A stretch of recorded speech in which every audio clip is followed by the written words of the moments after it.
Whether he is apologizing on behalf of General Yakubu Gowon, who led the Nigerian Civil War against the Biafra, or the war they refer to as Nigerian Civil War, Nigerian Biafra War.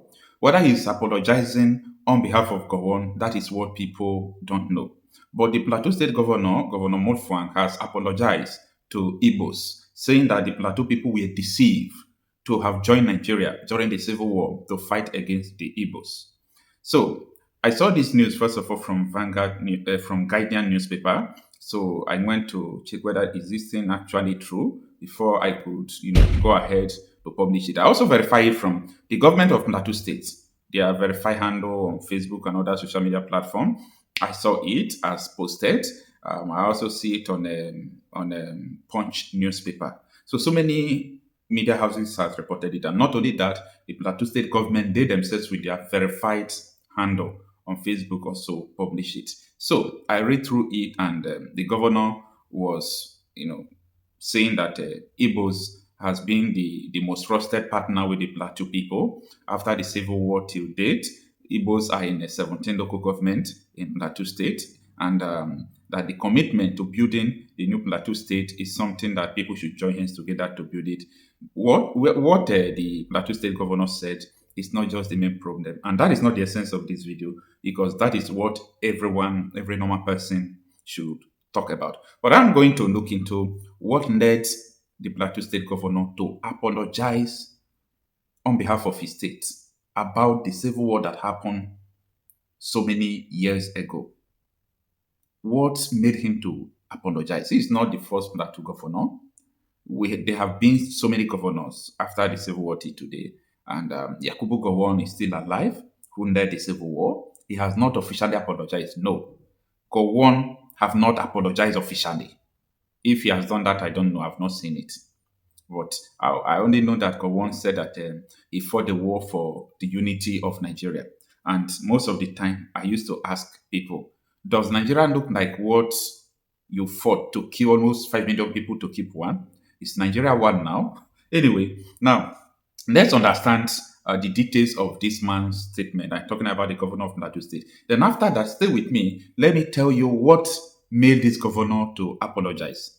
All right, this is another one from Punch newspaper, and let us see what it reads. The Plateau State Governor Caleb Mutfwang has apologized to the Igbo community for the role the state played during the Nigerian Civil War, saying the people of Plateau were deceived into participating in the conflict.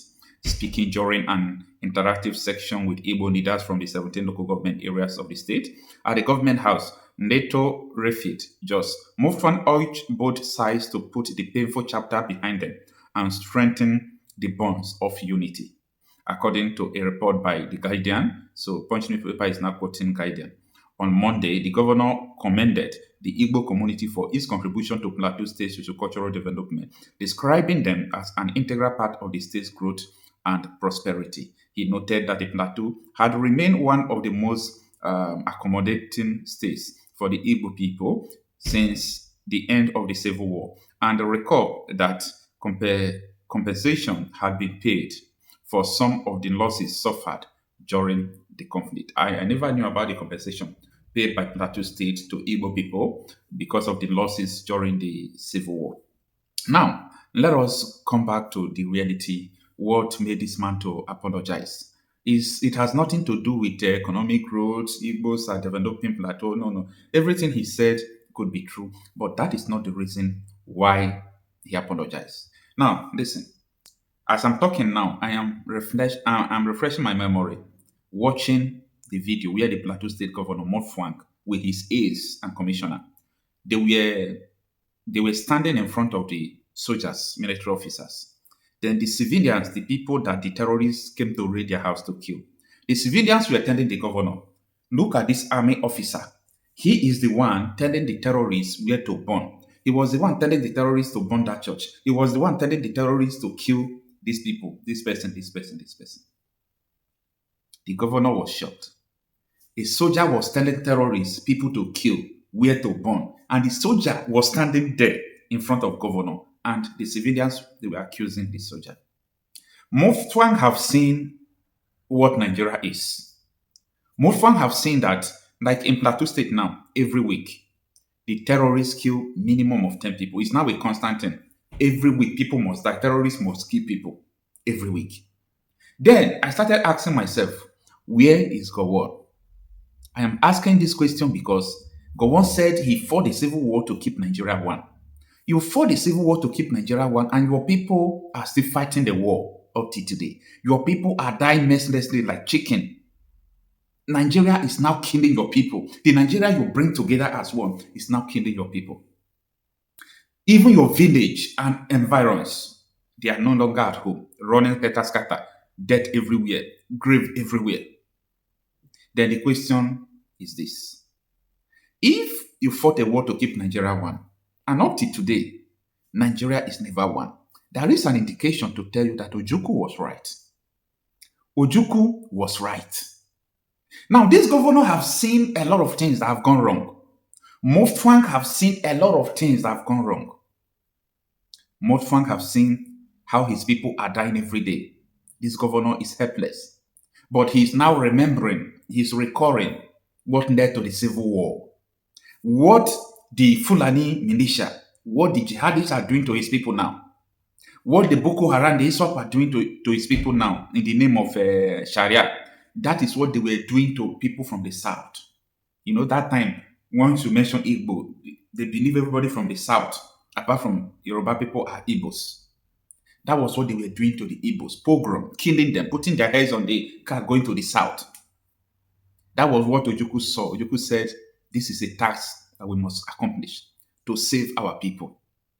They know why they remove history from curriculum. They know why they don't want you to study history. Because you will know how this problem started in Nigeria. You will know how this problem started even before Nigeria got independence. Once they hear that Nigeria was about to have independence, they started killing Igbos. Why? Because they are afraid that, Igbos are the one on top. And they are with them. They will dominate. Southerners are on top. They will dominate. They started killing people because of they just hear about independence. And that delayed Nigeria independence. And that is why so many countries like Ghana, they got independent before Nigeria. People should understand history. And you see, when you fail to understand where you are coming from, you will be lost. So many people are confused today about Nigeria because they don't know where this thing is coming from. But Governor Mutfwang understood that this problem was not about Igbos. What the Igbos saw and said, we are leaving Nigeria, the Plateau State are seeing it after 50-something years, maybe 60 years. It is now that Plateau State people are seeing it. What Igbos saw 50 years ago. I pity Plateau people. You see, every now and then I follow this equipping the persecuted. They used to give intelligence about the attack. Today they will tell you that terrorists are about to attack here, they're about to attack here, they're about to attack Rion local government. And once they say it, it will happen. These terrorists, their heads, I saw so many of them on social media, on Facebook, threatening to still attack Plateau people. Like, Gowon is seeing all these things. And he remember he is the problem why his people are dying.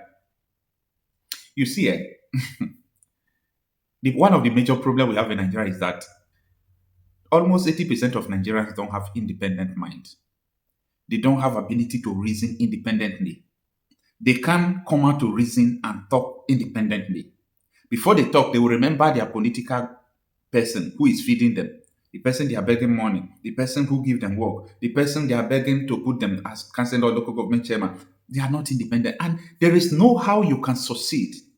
There is no how a revolution can happen. There is no how people can defeat evil if they don't have independent mind. The mind of so many Nigerians are dependent on the politicians. Either they are dependent on politician or a pastor or a imam. They don't have independent mind. Like, this is what this person is saying, the politician. But no, this is what I want. This is what is right. They don't know what is right though.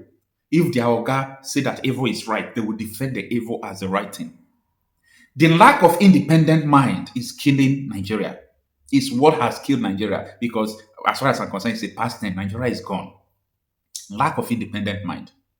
A politician may come out today and just do empowerment. Everybody will be on their new. I beg, I need empowerment. Then the politicians will use the opportunity like a symbiotic relationship in a perverse manner. They will not be looting the money that belongs to the people, the money for your healthcare, the money for the hospital, the money for your free education, and so on and so forth to do roads, street light for you. They are now going to use it to buy, washing machine, this and that. They call it empowerment for you. They are using only the 10%. And people will be begging more so that they will be one of the beneficiaries. Like, it's a symbiotic relationship in a perverse manner. So there is no independent mind. People are bought over. I've said this time with that number. Nigeria is not ripe for democracy. Almost 90% of African nations are not ripe for democracy because democracy is going to enthrone evil. And once democracy enthrone evil, that evil will truncate democracy and stay permanently. I talk about the danger of democracy, that democracy is beautiful, is good, until the evil will be enthroned through democracy. That is where you will come to understand that democracy is something that has one way direction. Oh, democracy is inclusion. Everybody have right. Oh yeah, oh yeah. They will now use the opportunity to hijack that democracy. And after hijacking it, they will say no more democracy. We are changing our law because you said democracy is about majority, right? So if the evil are more than the people who are good, meaning they can even suspend that democracy that brought them because that is democracy in disguise. So Governor Mutfwang, what he said, what he did is not a bad thing, but I know it came too late, but for the record, he did the right thing, and posterity will judge him well, understanding that what Igbos were fighting was the right thing, because his people are dying every day. Plateau State, only this year, they have lost thousands of people. Only this year. So I understand what the man is going through, and it is a testament to what has happened in the past. But I don't know if he's apologizing for Gowon. Gowon need to come out clean. Gowon is still lying in his old age. Gowon is still lying that fighting the war was the right thing. But Gowon refused to talk about the war that is currently in his house. That was the war they were bringing to the Igbos. This is the reality, whether you like it or not. Anyway, it is what it is.